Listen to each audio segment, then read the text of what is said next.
You're live with Geeta Guru-Murthy on BBC World News. President Biden visits Kyiv.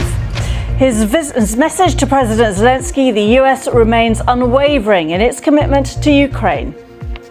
Kyiv stands, and Ukraine stands. Democracy stands.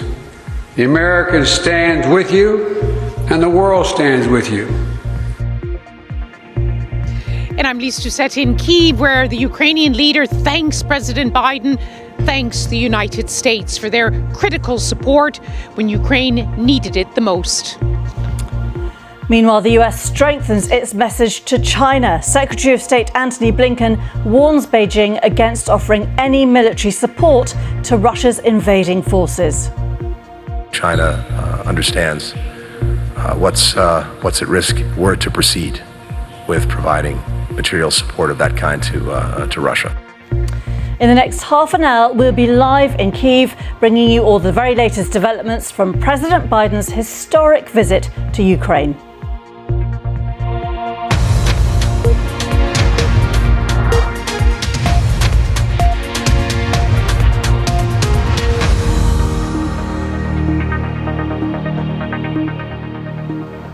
Hello, thanks for being with us. US President Joe Biden is paying a surprise visit to the Ukrainian capital, Kyiv. It's taking place days before the first anniversary of Russia's first full-scale invasion of the country. Let's go live to Lisa Doucette, who's in the capital. You join us here in Kyiv on a historic day, a deeply significant day, freighted with huge symbolism as well as substance. For the past 24 hours, there's been intense speculation here and in many capitals about which world leader was coming to visit Kyiv. And with every hour, as the security measures tightened here, the speculation grew. Could the US President Joe Biden, who seemed to be in the United States, could he possibly be here in Kyiv this morning? And indeed, you can see behind me the gold domes of St. Michael's Cathedral. Just before noon, under a bright winter's sun, President Joe Biden, in his trademark aviator sunglasses and a warm, dark winter coat, strolled out of the cathedral alongside Ukraine's president, his wartime leader, in his trademark military fatigues. The two leaders laid wreaths at the Wall of Remembrance, the tribute to fallen heroes in Ukraine's wars, not just the war which began almost a year ago to the day with Russia's invasion of Ukraine, but also began in 2014 when Russia first annexed, occupied Crimea, and Russian forces went across the border into eastern Ukraine. President Joe Biden said he was here to send a strong personal message to the Ukrainian leader, to the people of Ukraine, that American support was solid and it would continue. President Zelensky, who only recently made his own visit to the United States and spoke before Congress, thanked the U.S. leader, saying that, reminding President Joe Biden that he had been the first leader to call a year ago when Russian forces came across the border and attacked the Ukrainian capital. And now here he is sending another strong message. The two leaders also addressed a joint press conference. First, let's hear what President Joe Biden has to say as he paid tribute to the Ukrainian leader and promised continuing support. So, President Zelensky, you deeply honor me here in Kyiv with you today. To meet with your military, your intelligence folks, your diplomatic teams, community leaders who have stepped up and helped their country in their hour of need. It's astounding who stood up. Everybody. Everybody. Women. Young children trying to do something, just trying to do something.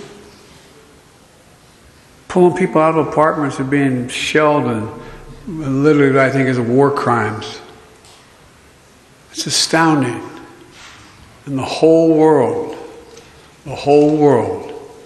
sees it and looks at it. This is the largest land war in Europe in 3/4 of a century. And you're succeeding against all and every expectation except your own. We have every confidence that you're going to continue to prevail. You know, from the moment I first received an intelligence report in the fall, about a year ago, we were focused on determining how do we rally the rest of the world. How do I help you with the promise you asked me to make, to rally the world? Well, how do you succeed? How do you get a world to respond to a prosperous economy, a confident democracy, a secure and independent state? When United Americans of all political backgrounds decided that they would step up. American people know it matters. Unchecked aggression is a threat to all of us. We built a coalition of nations from the Atlantic to the Pacific, NATO in the Atlantic, Japan in the Pacific. I mean, across the world. The number of nations stood up over 50. Help Ukraine defend itself with unprecedented military, economic, and humanitarian support. We united the leading economies of the world to impose unprecedented costs that are squeezing Russia's economic lifelines.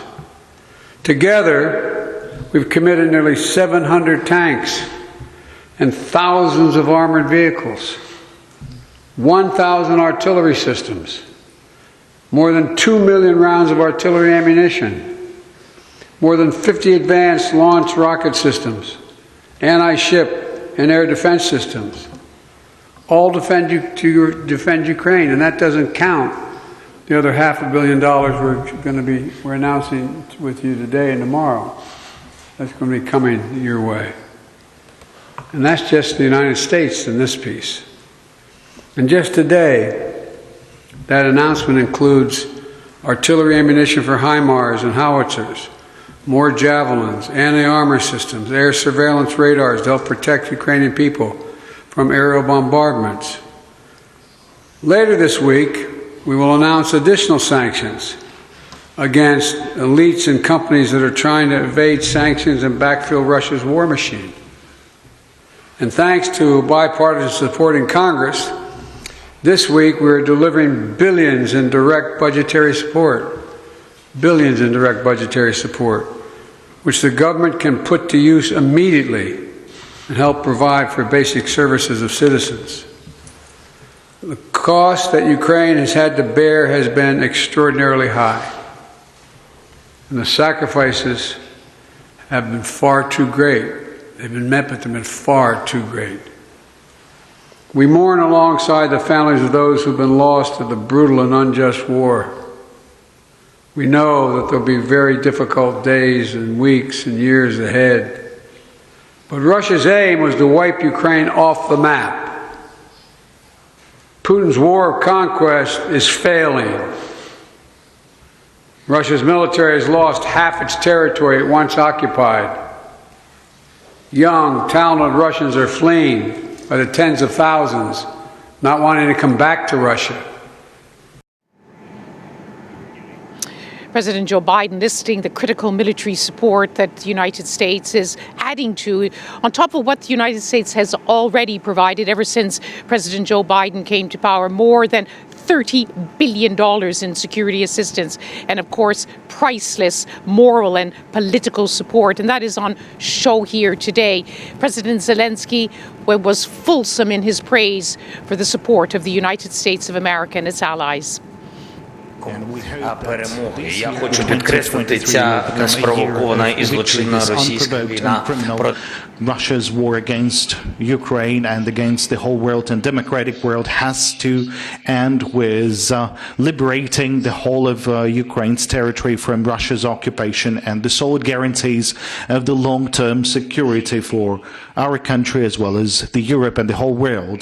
Right now, in Ukraine, the destiny of the international international order, based on international order, is decided. And we, together with the President Biden and our allies and partners, have to continue doing everything possible so that the democratic world would win in this historic fight. Ukrainian remember the focus, the attention, the attitude of President Biden and the United States to every single Ukrainian, to Ukraine. We remain constantly in communication with the President of the United States over the course of this large-scale war, and this is the first visit over 15 years.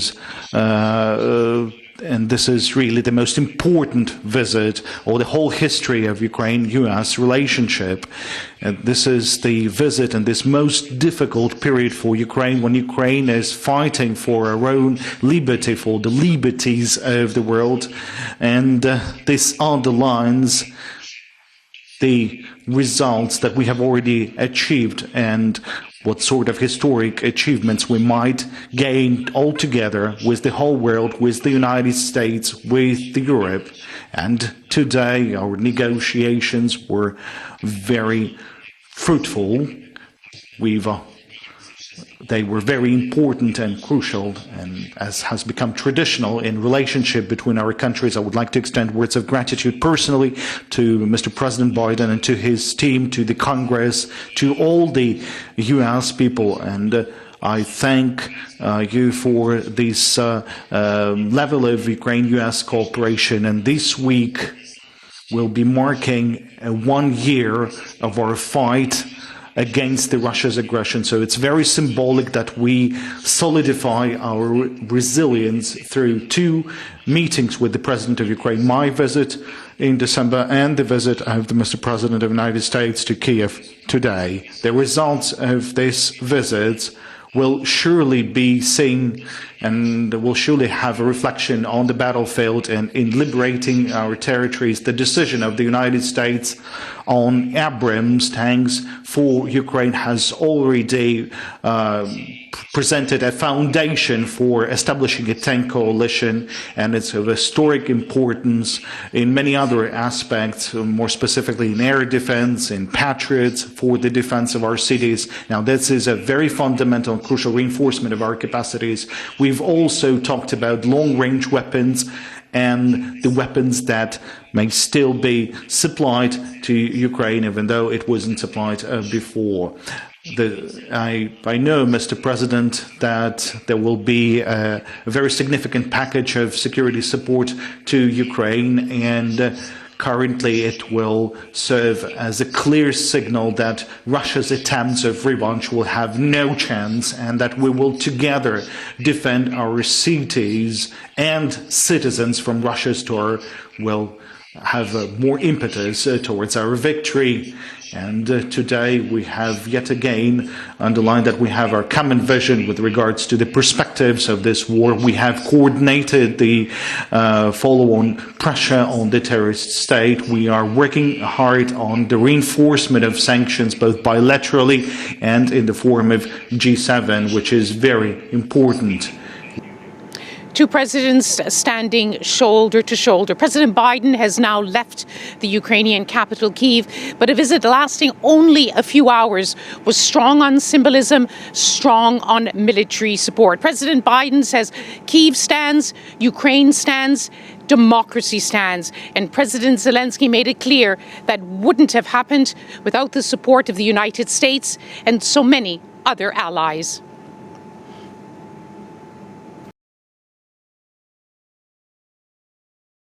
Introducing the new horizon for Riyadh. This is the new Maraba, the world's largest modern downtown, and at its heart, the Muqab, the world's first immersive experiential destination. Step inside and it's unlike anything you've ever seen, at a scale that's unprecedented. Experience a new horizon, new Maraba. Are you raver. Do I look like a raver? I've got bass in a backpack. This is amazing. Dancing for like 4 or 5 hours of a gig, you could generate about 800 kilowatt hours of thermal energy. Right, so shall we give it a taste then? It's my favourite. We're really talking to the plants and they're telling us how happy they are. It can fly, but it can also float on water. Oh my God, that came by quick. It's all about augmented reality. Beautiful, right? Beautiful. Totally and utterly immersed in another world there. Your Tech Update. Click on BBC World News.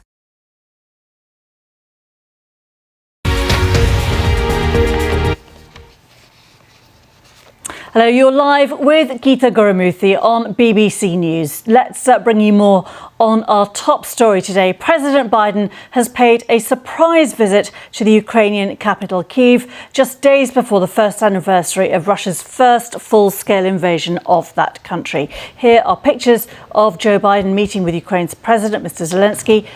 Mr. Biden has said that when President Putin began the full-scale assault last year, he thought Ukraine was weak and the West was divided. The American leader said Mr. Putin was, quote, dead wrong to think he could outlast Ukraine and its allies. Well, Vitaly Shevchenko is BBC Monitoring's Russia editor. Well, I certainly didn't know, and the people I know didn't know that Biden was coming to Kyiv. And his trip to the Ukrainian capital is exactly the sort of development that President Putin of Russia wanted to stop. When he announced his special military operation almost exactly a year ago, he said he wanted to put an end to what he presented as Western expansionism. He wanted to stop Western nations providing military support to Ukraine. And now, in a very significant symbolic move, President Biden is in the Ukrainian capital as air raid sirens go off, and he's promising more military aid to Ukraine. So that means that President Putin hasn't really achieved his declared objectives. Of course, we heard Joe Biden saying US support will be there for, quotes, as long as it takes.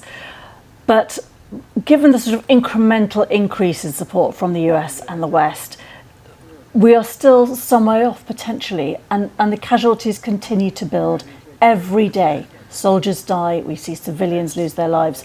The on-the-ground suffering, perhaps easy for us to sit outside the country and take it for granted, but it is visceral, it's real. Yes, any delay that the West is taking and delivering those lethal weapons to Ukraine, Ukraine says it costs real lives. And one thing that was missing from the press statements we've just heard made by both presidents is it's the F-16 fighter jets. Compared to President Zelensky's visit to the UK, to London earlier this year, where he mentioned warplanes repeatedly, what he said in Kiev is different, and that might suggest a certain change of focus. But in very practical terms, this is what Ukraine wants to get. After getting main battle tanks, after getting missiles, now Ukraine says we want warplanes, especially in anticipation of some kind of offensive that is believed to be being prepared by Russia. Ukraine says we need warplanes. Just briefly, how dangerous is it for Joe Biden to be in Kyiv at the moment? We know that an air raid siren went off. We know any US president travels with the most enormous security. Well, on the one hand, Ukraine is at war and cities around Ukraine are being bombed. But on the other hand, would Russia risk attacking Kyiv when President Biden is there? That would be highly dangerous. Vitaly Shevchenko there. Well, while the focus is now firmly on the US president's visit to Kyiv, which we understand has just left, we understand that Joe Biden has just flown. He's expected in Poland for the next couple of days.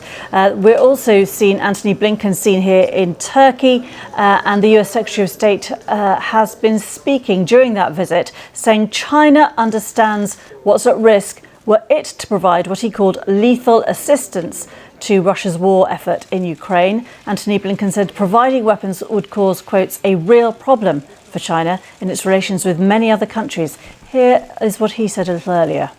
President Biden said, going back many months when the aggression first took place, and he spoke to President Xi Jinping, he told him at that point that there would be real consequences in our own relationship were China to provide lethal assistance to Russia in this aggression against Ukraine, or in a systematic way aid in the evasion of sanctions. And as I said, we have a real concern that China is considering doing just that.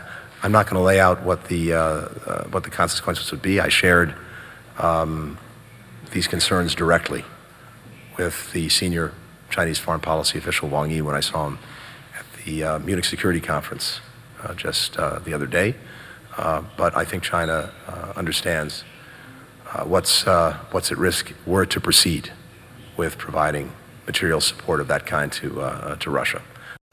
Anthony Blinken there. Let's bring in our correspondent Robin Brandt, who was until recently based in China, of course. Robin, we know that the Chinese Foreign Minister is in Moscow, I think, today. How close is the relationship and how has it changed in the last year? This is a new phase in the relationship between Beijing and Moscow. And it's one that, to quote President Xi Jinping, now has no limit.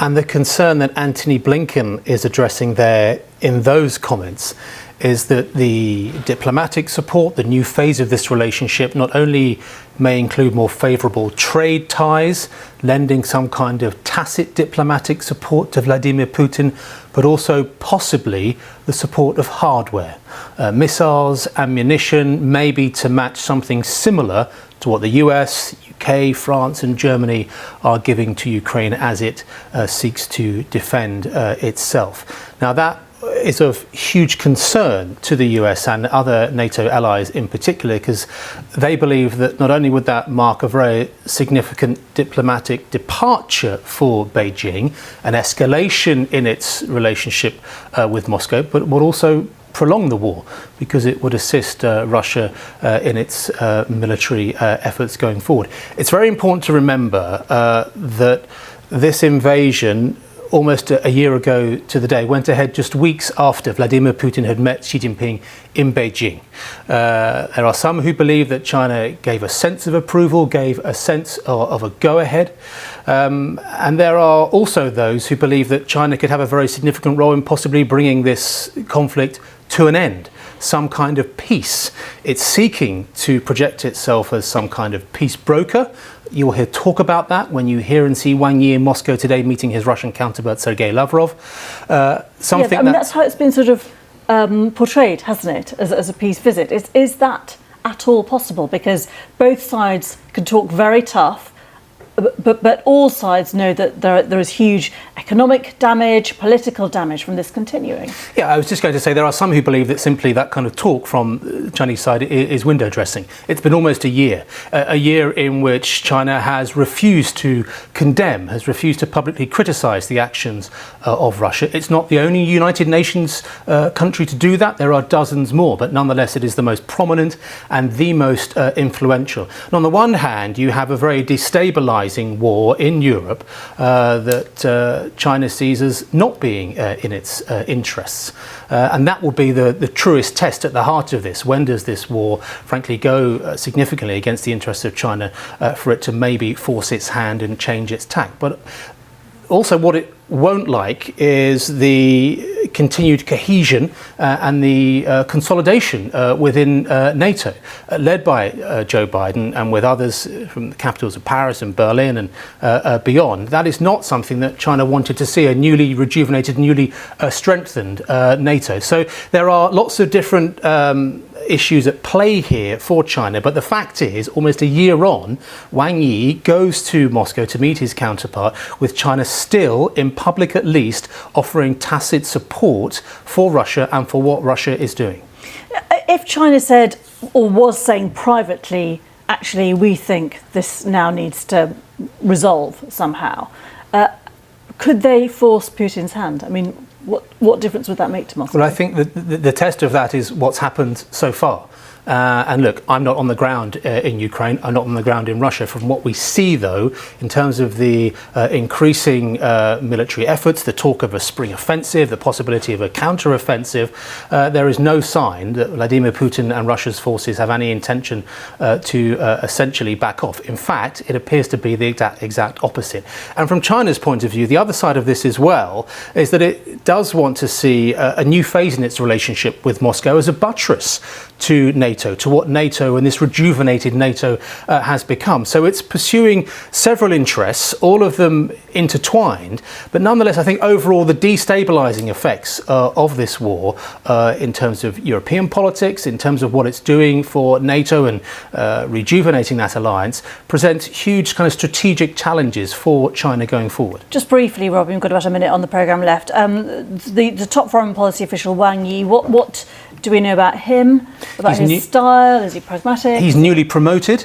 He is now China's most senior diplomat, not just its foreign minister.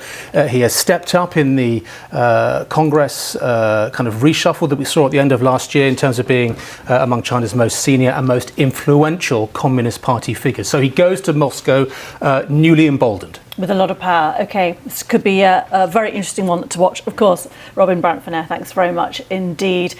We have been bringing you pictures, of course, of an historic trip by Joe Biden to Kyiv. We understand the US president has now left, en route, we think, for Poland in this very important week with a lot of diplomacy, a lot of pressure on all parties to see how the Ukraine question can be resolved. This is BBC News. Hello, let's take a look at the weather across Europe. And most places still on the mild side for this stage in February, but we are going to start to see some cooler air working in behind this cold front across the north and northwest of Europe over the next couple of days. Low pressure pushing across Scandinavia, Latvia seeing some fairly heavy snowfall for a time, quite windy conditions there in the north as well. Meanwhile, further south, still a lot of dry and settled weather and temperatures a little above average still. It is looking a touch warmer for parts of Syria and Turkey as well. The earthquake-affected regions not quite as cold as they have been and looking largely dry. Head our way across the Mediterranean. You can see a few scattered showers working in across Portugal and Spain during the course of Tuesday. Some of those pushing into western France as well. Cloudy and breezy for the UK and across Scandinavia. Still fairly breezy with temperatures below freezing for many. Head through into Wednesday and that frontal system just pushes away further east, so we're going to be seeing rain arriving across parts of France, Germany, down towards the Pyrenees and Spain as well, and some cooler air starting to work in for Ireland and the UK behind that frontal system. It's going to continue its progress eastwards over the next few days, so a fairly unsettled picture for many areas. Some rain arriving in Rome, for instance, could be a bit of snowfall across the Alpine region too. Further east across Europe, more unsettled weather on the cards for Berlin and turning less cold than it has been in Kiev. Bye-bye.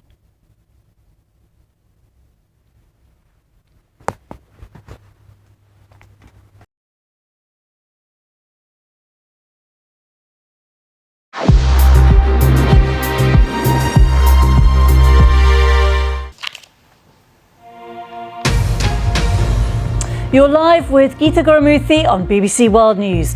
President Biden visits Kyiv. His message to President Zelensky: the US remains unwavering in its commitment to Ukraine. Kyiv stands, and Ukraine stands. Democracy stands. The Americans stand with you, and the world stands with you. We'll ask a former commander of the US Army in Europe about the significance of the president's words. Also ahead, has special BBC investigation uncovered widespread sexual abuse on tea farms in Kenya.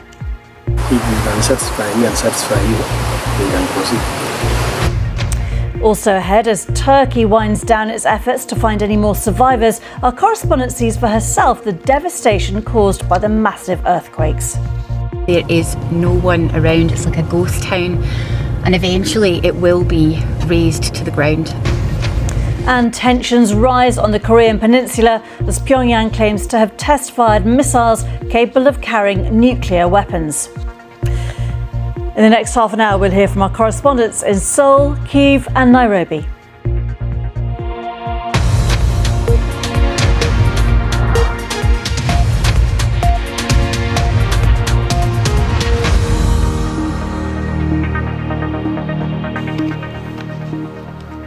Hello, our top story today. US President Joe Biden has paid a surprise visit to the Ukrainian capital, Kyiv. It took place days before the first anniversary of Russia's full-scale invasion of the country. This is the moment he met with Ukraine's President Zelensky in the capital. The pair have since visited a memorial to soldiers who've died in the 9 years since Russia annexed Crimea and instigated conflict in eastern Ukraine.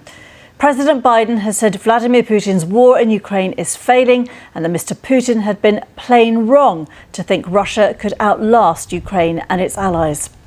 The BBC's James Waterhouse is in Kyiv. He told us about the importance of the visit and what Ukraine wants next from the West. Fighter jets are next on the wish list.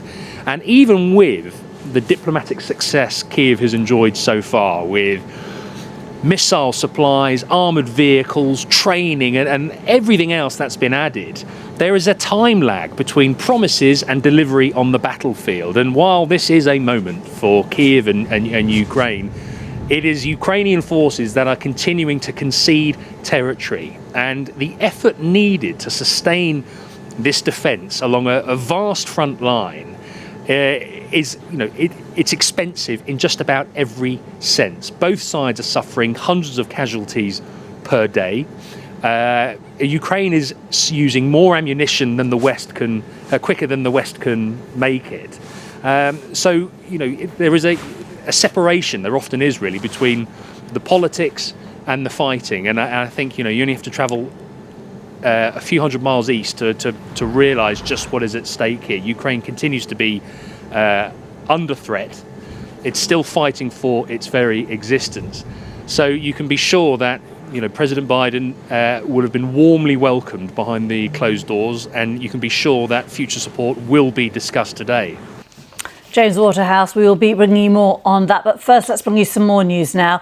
A BBC investigation has uncovered widespread sexual abuse on tea farms, which supply some of the world's most popular brands, including Lipton. Dozens of women in Kenya told the BBC they've been forced into sex by their managers whilst working on plantations owned for decades by two British companies. Tom Adula has this report from Nairobi for BBC Africa Eye, and a warning: it contains distressing scenes. The tea grown here in Kenya's Rift Valley supplies some of the world's biggest brands. It's a multi-billion-dollar global industry, and we've discovered that sexual exploitation is rife. I spoke to dozens of women, all with a similar story. It's torture. He wants to sleep with you, then you get a job. When you say no, he forces himself on you, wanting to touch you. It reached a point that I thought of suicide. We sent an undercover reporter to pose as a worker. We are calling her Katie. It was time for the general public to know what exactly happens in these companies. She goes for a job interview with a notorious manager, John Chebochok. He is in charge of hundreds of workers on plantations owned by Scottish firm James Finlay and Company. He tells her to follow him into a hotel room, where he puts pressure on her to have sex with him.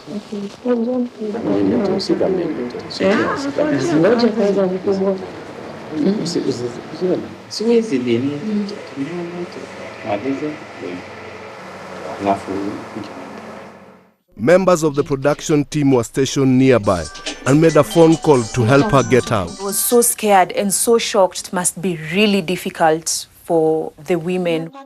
James Finlay and Company says it immediately suspended John Chebochok and that it has reported him to Kenyan police. John Chebochok did not respond.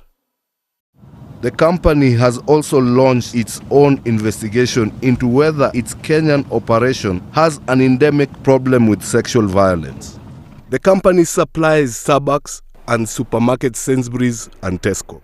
Sainsbury's says these horrific allegations have no place in its supply chain. Tesco Supermarket says it's taking the claims extremely seriously.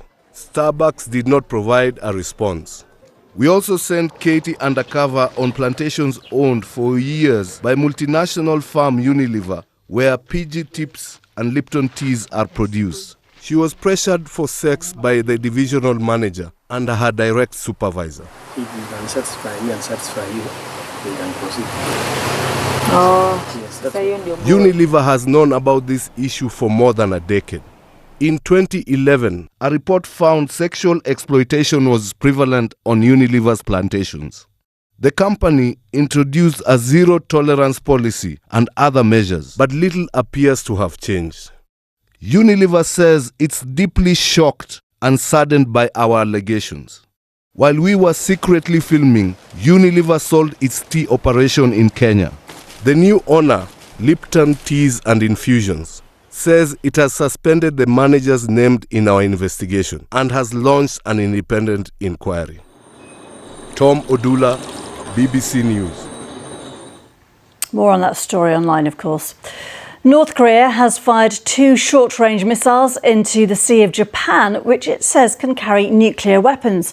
North Korean state media showed these images of the launches. They came 2 days after Pyongyang resumed missile testing by firing an intercontinental ballistic missile. It's trying to deter the US and Seoul from holding annual military exercises next month. Kim Jong-un said that if those drills went ahead, as they do on an annual basis, the Pacific could be turned into what he described as a firing range. Well, with the latest, here's our correspondent in Seoul, Jean Mackenzie. These missile launches haven't shown us anything new. North Korea isn't testing new weapons. For example, we know that it has weapons that can reach the US mainland, like the one that it launched on Saturday.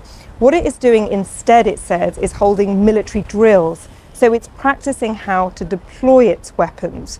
North Korea is protesting against an increasing US military presence here around the Korean Peninsula. We've seen it doing this a lot over the past year, but in the past couple of days, it has been very clear about exactly what it's trying to achieve. It's trying to warn the US not to hold these large military exercises that it has planned with South Korea at the end of the month.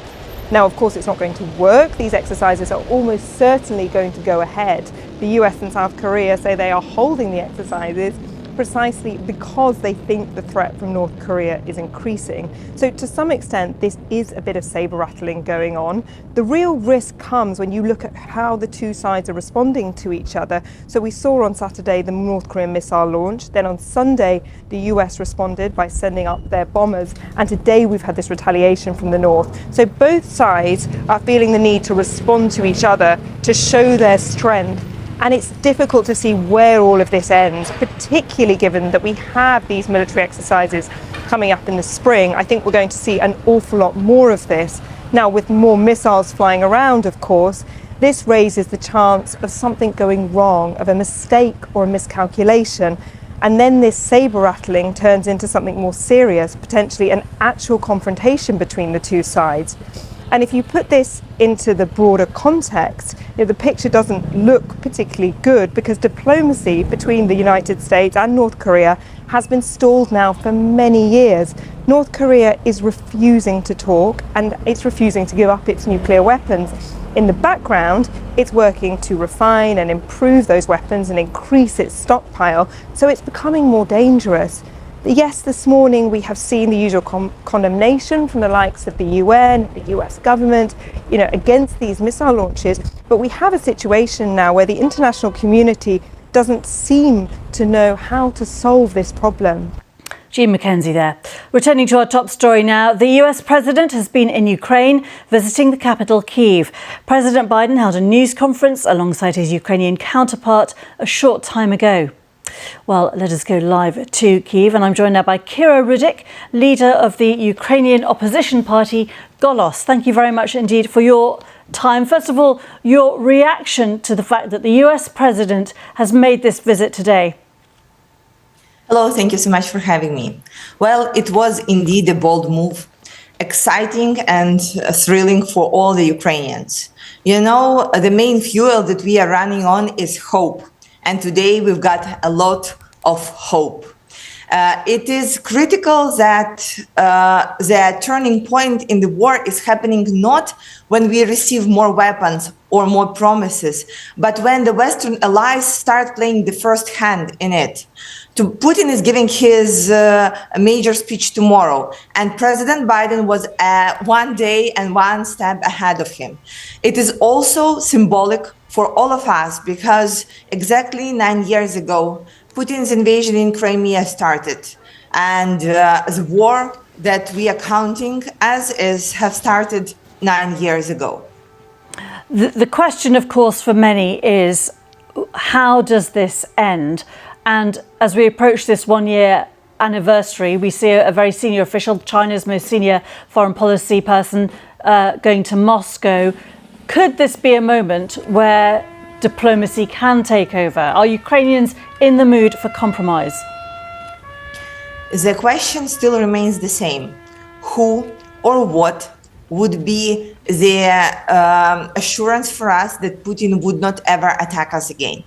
As of right now, not a year ago, not right now, we do not see anybody who will be able to say, okay, we will make sure that Putin goes away from your territories, pays for his crimes, and will not attack us again.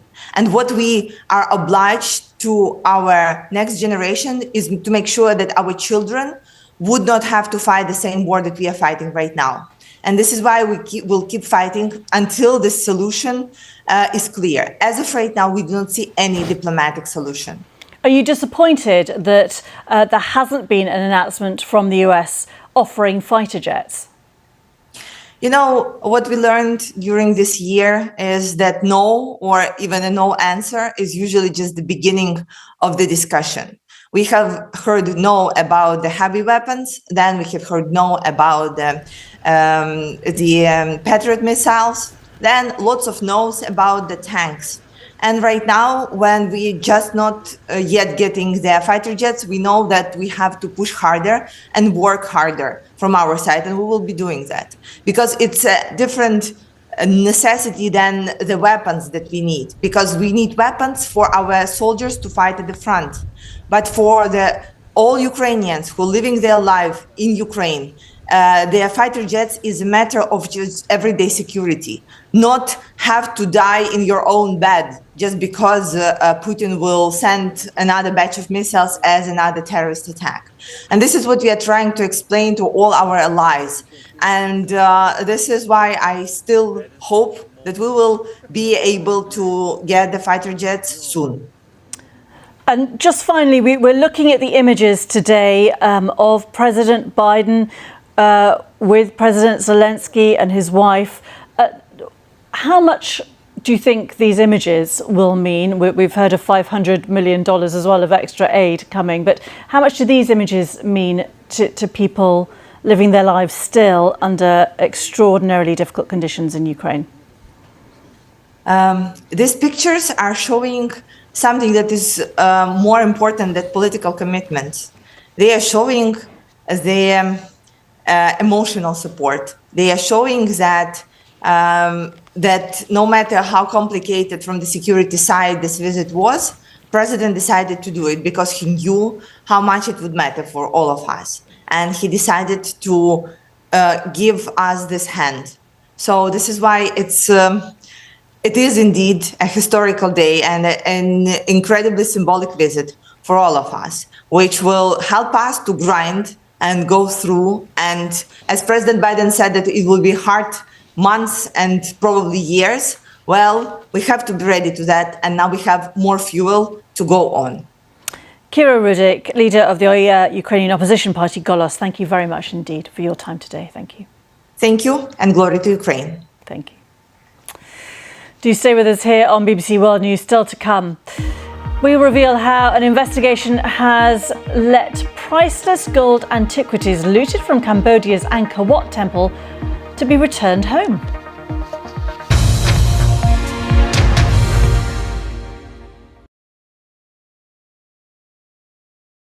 Now from BBC Real. Carries with it legacy, carries with it death, devastation, beauty. This incredible jewel has not just been passed down through generations, it's been stolen, it's been fought over, it's gone through all manner of chicanery and skullduggery to get it to its current point. It carries with it a curse because of its sheer history of death and deprivation.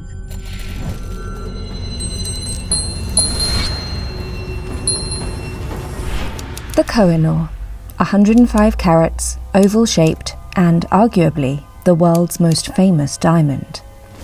Today, it's set among 2,800 other stones in the crown jewels. It made a public appearance in 2002 atop the Queen Mother's coffin, and again in 2022 at Queen Elizabeth's funeral.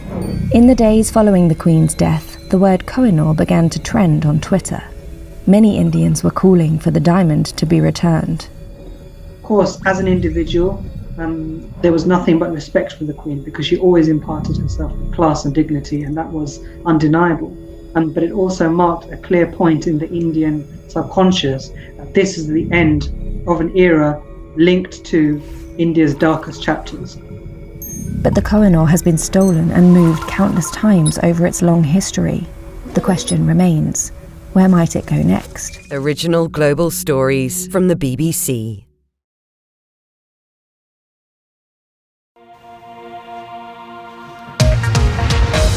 You're live with Geeta, Guru-Murthy. We want to bring you one story away from all the political drama over the last couple of hours, because a vast trove of Cambodia's crown jewels, much of it dating back to the 10th century or even earlier, has surfaced here in London as part of a hidden collection belonging to a known antiquities smuggler. Celia Hatton has more. From Angkor Wat, Cambodia's 12th century temple complex that's one of the world's top heritage sites, you can see jewelry carved into stone. Now, we know this jewelry exists in real life. These stolen Cambodian antiquities have been rediscovered in London. These are Angkor's crown jewels. This might be a piece from a crown. Archaeologist Sonetra Song studied Angkorian jewelry for years. There are carvings on the stone. Only by examining temple carvings, finally, she holds the real thing. I could not believe it, and especially it's like from one single collection. Experts think this crown could date to the 7th century. This gold cup is believed to have been a royal rice bowl. And these? A puzzle for archaeologists how they were used. Another mystery, exactly how these items traveled from Cambodia's precious temples halfway around the world to the UK. Much of Cambodia's looting happened in modern times, during 3 decades of civil war that began in the 1970s.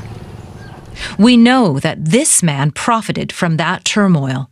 The antiquities smuggler, Douglas Latchford. A British citizen, Latchford died in 2020 as he was awaiting trial in the US.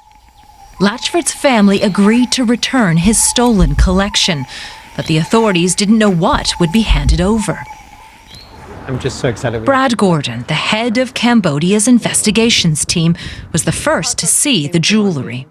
I was driven by a representative of the Latchford family to an undisclosed location. There was a vehicle, the door was open, and inside were 4 boxes of Cambodia's greatest treasures. I felt like crying. I just thought, wow, the crown jewels of the Cambodian ancient civilization had ended up here in the UK.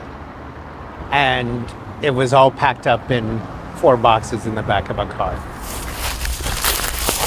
Last year, we went to Cambodia to meet looters turned government witnesses. They've identified items they say they stole from temples and sold to Latchford and his network. Items investigators have traced to UK institutions like the British Museum and the V&A. Cambodians want all their stolen items back, including the country's authoritarian leader, Hun Sen. An election's coming up in July, and the jewelry's return will be painted as a victory for him. Politics aside, Cambodians will celebrate this unexpected surprise. After decades in the dark, these treasures will soon go on display, ready to shine once again. Celia Hatton, BBC News, London. Extraordinary story, fascinating. Watch that one. Well, Joe Biden, of course, has been in Kiev in this historic visit, and we know that a very senior Chinese official is expected in Moscow. A very big week here on BBC News. Join us if you can. I'm back tomorrow. See you then. Bye.